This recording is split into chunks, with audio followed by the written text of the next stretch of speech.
이준규 기자는 경제 뉴스를 갖고 왔는데 요새 경제 소식 중에 좋은 소식이 들리는 게 제가 없어서. 원래 경제 담당이었는데 그러니까요. 맨날 우울 담당이었잖아요. 맞아요. 근데 이제 일로 넘어 이준규 기자로 올라갔는데 뭐 경제 뉴스까지 다 뭐 이렇게 좀 무거운 얘기밖에 없는 것 같아서 좀 저도 사실 좀 마음이 무거운데 근데 뭐 지금 상황이 그러니까 이게 네. 그러니까 그렇죠. 또 어쩔 수 없지 않겠습니까? 그래서 다시 오르는 물가 그리고 더 튀어오르는 국제유가 국제유가. 네. 하반기 경기 어떻게 하냐 진짜. 이 내용인데요. 네. 그 정말 유가도 많이 올랐더라고요. 네. 근데 지금 그러면 이제 물가 때문에 경기가 원래 상저하고 이랬는데 더 나빠질 수 있다 이런다는 거죠. 네, 그러니까 전망들이 숫자가 점점 내려가고 있습니다. 그러니까 뭐 상저하고의 포인트를 하고에 두느냐, 상저에 두느냐 이 차이가 좀 있는데, 그러니까 약간 정부는 자꾸 낙관적으로 말하고 싶어서 이제 상저에 포인트를 좀 두는 것 같아요.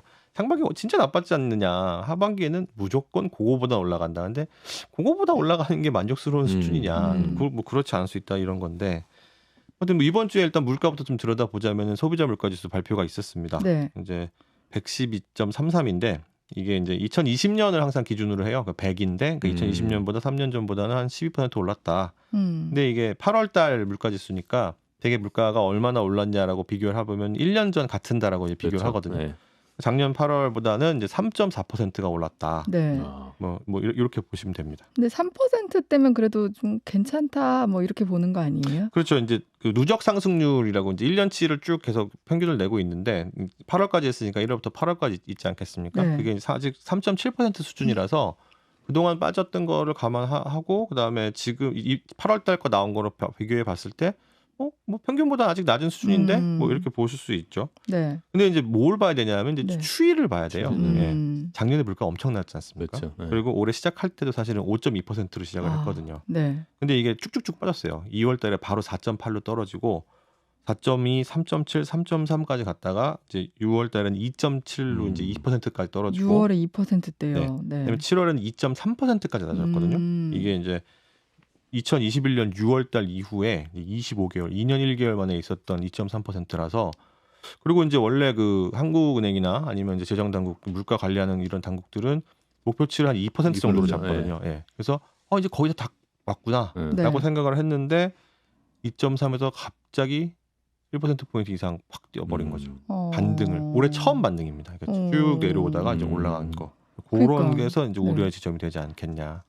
근데 이제 물가 좀 잡혔다 생각했는데 이제 갑자기 이렇게 좀 높아진 이유가 뭐예요? 일단 가장 많이 영향을 미친 게 기름값입니다. 기름값. 예, 아까 네. 뭐 말씀드렸지만 국제유가 그리고 실제로 이제 그 주유소 가보셔도 느낌이 오시겠지만 이제 기름값이 많이 올랐잖아요. 네. 다시 이제 뭐 휘발유도 1,700원, 1,800원 이렇게 올라가고 어떤 데 뭐 2,000원대 팔기도 하고 작년에 이제 러시아 우크라이나 전쟁 때문에 이제 원자재 가격이 엄청 올랐는데 그 중에서 가장 많이 올라간 게 에너지, 가스랑 이제 석유, 그다음에 곡물 이거였지 그렇죠. 않습니까? 그래서 작년에 굉장히 많이 빠졌거든요. 그러니까 올랐기 때문에 올해가 이제 상대적으로 굉장히 많이 빠져 보이는 그런 상황들 계속 지속이 됐었는데 이게 7월 달 같은 경우에는 1년 전 작년 7월 대비 25.9%가 기름값이 빠졌거든요. 석유류 물가가 7월에요. 네. 빠졌다고요. 네. 네. 마이너스 25.9%인 거죠. 그래서 그런 수준이 유지가 돼야 되는데 네. 작년 8월 같은 경우는 상대적으로 기름값이 조금 다른 달들에 작년 다른 달들에 비해 덜 오르기도 했고 그다음에 최근에 이제 기름값이 오른 그런 부분이 반영이 되다 보니까 이번 8월 같은 경우는 그 석유류 이제 물가가 이제 마이너스 11%. 그러니까 이 감소 폭이 줄어들었어요. 확 줄어드는 거죠. 네. 이제 통계청에서 이제 발표를 할 때마다 담당하는 지금 담당관이 이제 김보경 경제동향 통계심의관이라는 분인데 이 석유류 물가의 기여도가 한 80% 정도 되는 것 같다. 전체 물가를 견인하는데 엄청 많이 차지하네요. 사실상 뭐 기름값이 거의 다 했다 이렇게 봐도 되는 그렇죠. 거죠. 그럼 나머지 뭐 20%는 어떤 영향이에요? 올여름에 좀 날씨가 괴팍했지 않습니까? 덥고 비도 많이 오고 폭염이 막 덥다가 비가 오는데 비가 엄청나게 내리고 끝나니까 다시 또 폭염이 막 오고 끝나니까 또 봐서 태풍 오고 뭐 이런 식이었는데 이런 식으로 날씨가 좀 이상 기후가 오게 되면 가장 많이 영향을 받는 게 농산물입니다. 네. 그래서 이제 특히 이제 과일들이 좀 약하잖아요 날씨에. 13.1% 증가를 보였는데 아이고, 요새 정말 비싸요. 과일값 정말 어떡합니까? 이게 사과가 30.5% 와. 사과 얼마 전에 사과는 하나에 5,000원에 샀어요. 아 그러셨어요. 네. 와. 그 정도구나. 야. 사과를 먹으면 안 되겠네. 그러니까 안 사 먹는 네. 사람이 있는 것 같은 느낌. 근데 또- 애들이 꼭 보면 제일 비싼 거를 네. 근데 또 농가 생각하면 또 안 먹을 수는 없는데 그리고 복숭아도 23.8%. 복숭아는 이제 물 함유량이 되게 중요하잖아요. 맞아요. 예. 네. 고구마도 22% 오르고 아. 이런 식이었던 겁니다. 그리고 이제 수산물도 지금 난리잖아요. 네. 근데 수산물도 고등어가 한 9.7% 오르면서 이제 5.8%. 그러니까 농산물도 이제 5.4%, 네, 수산물도 5.8%. 전부 다 이제 평균 상승률을 상회한 거죠. 뭐 이런 거.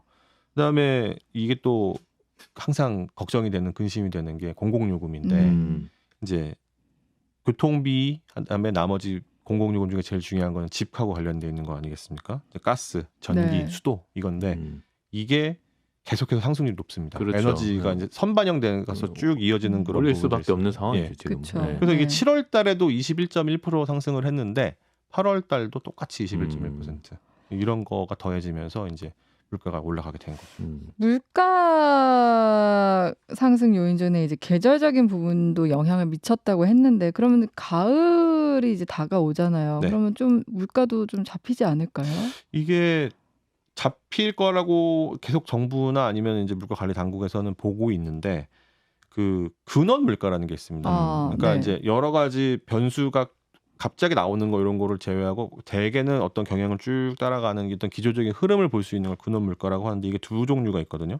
하나는 농산물 및 석유류 재배 지수라는 게 있고 네. 또 하나는 이 경제협력개발기구 이제 OECD라고 하죠. OECD 방식인데 요 OECD 방식 근원 물가는 식료품 및 에너지 제외. 그러니까 뭐 거의 두 개가 비슷합니다. 농산물, 석유류, 식료품, 에너지. 가격 변동폭이 큰 애들을 빼고 이제 하는 네, 거죠. 그러니까 요인, 그 변수가 될 수 있는 요인을 빼고 보는 건데 이 두 가지 방식이 둘 다 7월하고 8월에 숫자가 증가율이 똑같이 나왔습니다.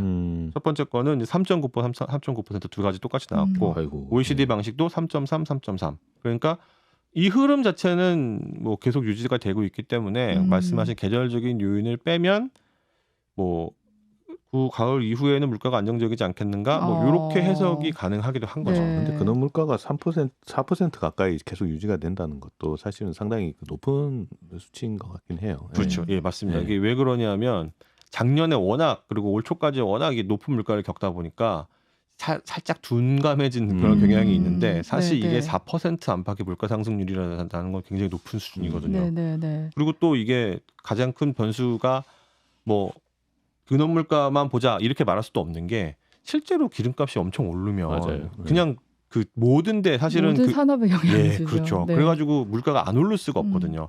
생산비 당연히 올라가게 되고 그러면 전반적으로 소비는 위축할 수밖에 없게 되는 건데 KDI도 사실 그렇게 똑같이 전망을 했습니다. 그러니까 국제 유가 상승의 영향으로 소비자 물가 상승이 높아졌으나 뭐 전반적인 둔화 흐름은 이어지고 있다. 이렇게 처음에 앞에다가 분석을 해놓고 나서 네. 뒤에다가 근데 국제 유가 상승세로 인해 물가 상승 압력이 다소 확대될 가능성이 존재한다. 그러니까 뒤에가 중요하네요.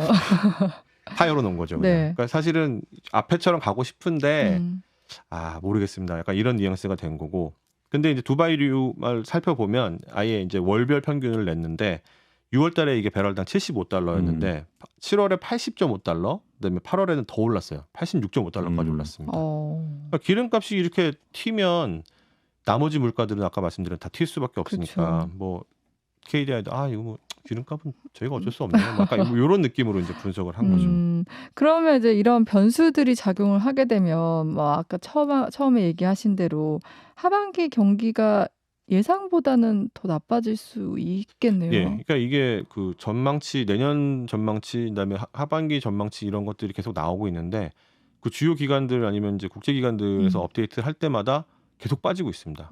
계속 지속적으로 네. 0.1, 0.2% 포인트 이런 식으로 계속 빠지고 있다는 거는 이게 전반적으로 나빠지고 있다라는 걸 보여주고 있는 건데, 근데 그런 상황에서 이제 이 기름값이 최근에 계속 올라가고 있는 상황들을 보면 우려가 커질 수밖에 없는 거고, 그리고 이제 이 아까는 이제 두바이유를 말씀을 드렸는데 사실 서부 텍사스유, 그 WTI나 아니면 브렌트유 이런 것도 선물 가격도 굉장히 다 중요한 원유들이잖아요. 근데 벌써 브렌트유 같은 경우는 11월 선물이 이제 $90 넘어섰거든요, 가격이. 그러니까 저 연말 안에 $100 갈 수 있다. 네. 예, 그러면은 이제 이게 한 반년 사이에 갑자기 막 40% 막 이렇게 50% 가까이 올라가게 되는 거거든요. 네.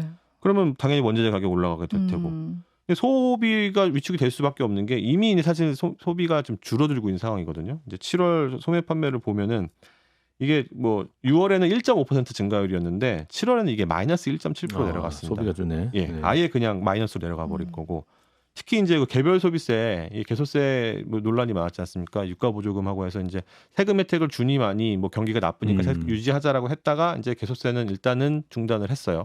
하자마자 자동차 소비 같은 경우가 이제 마이너스로 전환이 됐고, 수입차도 뭐 굉장히 잘 나갔었는데 오히려 불황일 때 수입차 잘 팔린다 뭐 이런 말 있지 않습니까? 근데 이게 증가율이 38%였다가 15%대로 떨어졌어요. 그러니까 소비 자체가 확 다시 해버리게 된 거죠. 근데 그것뿐만이 아니고 이제 옷 이게 마이너스 6.1%, 그다음에 음식료품 이것도 마이너스 2.6%. 어떻게 보면 이런 필수제일 수도 있는데 네, 다 빠지고 있는 힘드니까 거죠. 이제 줄여야 되는 것들부터 일단 줄여 나가기 시작하는 거죠. 했는데 네. 지금 요 유가라든지 이런 변수들이 그걸 더 가속화시킬 수 있다는 거죠. 경기가 이제는 뭐 둔화나 뭐 이런 정도가 아니라 또 침체, 뭐 스태그플레이션 뭐 이런 우려들이 나올 수밖에 없는 거. 우울하네요, 진짜. 자동차도 요즘 최근에 뉴스 보니까 판매 상위가 전부 다 경차였다고 해요. 네. 지금의 이런 그만큼, 불경기를 반영하는 거죠. 네. 이게 그 뉴스 저도 봤는데 이제 10대 품목가 자동차에서 가장 많이 팔린 10가지 기종을 봤더니 경차가 그중에 3개더라. 근데 이게 그 집계상 최초다. 이런 얘기가 나온 거죠. 경차가 10개 품목 중에 3개인 경우가 처음이라고요? 네. 예전에는 이제 대표 품목이 하나 정도가 이제 많이 인기를 끌었지 않습니까? 네. 옛날에 뭐 마티즈 이전에는 뭐 티코라든지 뭐 이런 식으로 이제 뭔가 한 가지 정도, 뭐 이런 스파크 한 종류씩의 인기를 끌었었는데 3개가 한 번에 확 들어갔다는 얘기는 이제 사람들이 이거 차 안 돼. 싸게 사자. 비싼 거 안 돼. 굴러가기만 하면 돼. 약간 이런 식의 이제 마음을 가지시게 된 거고. 근데 이게 더 우울한 거는 그러면 이제 내부적으로 그런 부분이 있고 유가야 뭐 어쩔 수 없다 치면 나머지 이제 뭐 수출이라든지 뭐 이런 거 뭐 경기를 회복시킬 수 있는 반전 카드가 있어야 되는데 정부가 이제 뭐 연말까지 181조 투입해가지고 이걸 좀 붐업을 시켜보겠다라고 얘기를 했지만 사실 있던 거를 조금 늘린 수준이고 그다음에 가장 중요한 게 이제 수출 의존도가 높은 나라들과의 교역이 좀 살아나야 되지 않습니까? 근데 미국 같은 경우는 지금 다시 킹달러가 돌아와서 그것 때문에 이제 우리나라가 이제 상대적으로 이제 경기가 위축될 확률이 되게 높고 중국은 아직도 잠자고 있어요. 이게 깨어나야 되는데 회복세가 좀 더디죠. 네. 중국 경제 성장률 전망치가 거기도 마찬가지로 계속 떨어지고 있습니다. 5%대 초반까지 지금 전망치가 떨어지고 있어서 그렇게 되면 그거에 연동해서 우리나라 성장률이 자동으로 떨어지게 돼 있거든요. 이런 부분까지 감안을 했을 때 이게 아까 말씀드린 대로 어디로 하고를 봐야 되는 것인가. 상저만 기대해서 뭐 경기가 나아질 거다라고 하기에는 좀 어렵지 않겠냐. 그래서 이제 희망 고문 말고 진짜 좀 대책이 좀 나왔으면 좋겠는데 근데 그렇다고 경제 대책이라는 게 하루아침에 뚝딱 나오는 건 또 아니어서 그런 부분들이 또 우려가 됩니다.